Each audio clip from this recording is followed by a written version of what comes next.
Kita hidup di zaman ketika inovasi jadi kata kunci. Di dunia kerja, teknologi, bahkan pelayanan. Namun sebagai orang percaya, kita perlu bertanya, bagaimana memandang inovasi dari sudut pandang iman? Apakah inovasi hanya soal cara baru yang lebih cepat dan praktis? Atau ada makna rohani yang lebih dalam?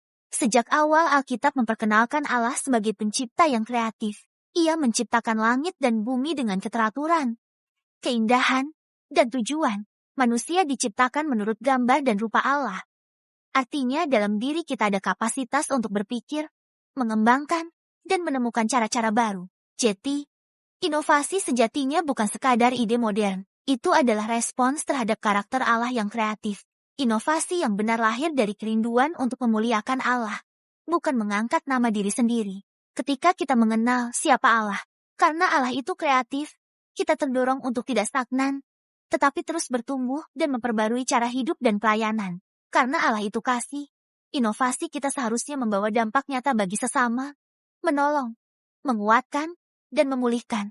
Karena Allah itu kudus, inovasi kita harus dijalankan dengan integritas, kejujuran, dan hati yang bersih. Contoh sederhana, guru sekolah minggu yang mengubah cara mengajar dari ceramah satu arah menjadi cerita bergambar, drama, atau permainan kreatif.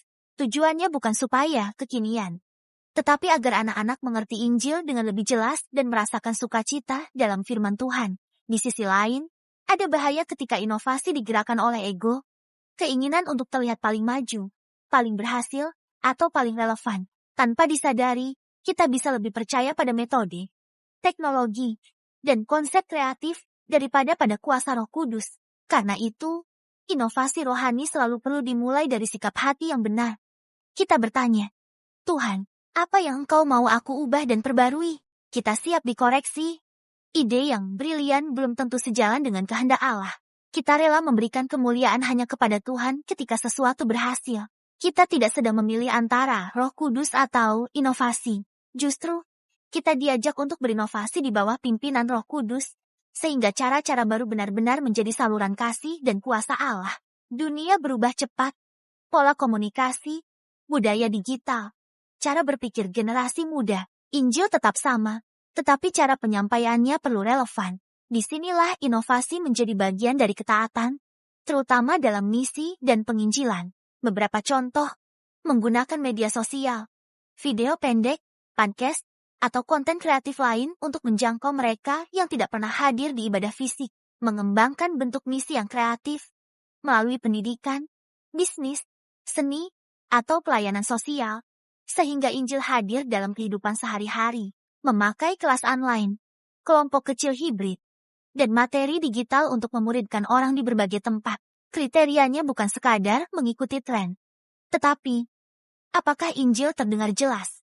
Apakah orang bisa merasakan kasih Kristus secara nyata di tengah kebutuhan dan pergumulan mereka? Inovasi tanpa firman bisa berubah menjadi sensasi, hiburan, atau bahkan penyesatan.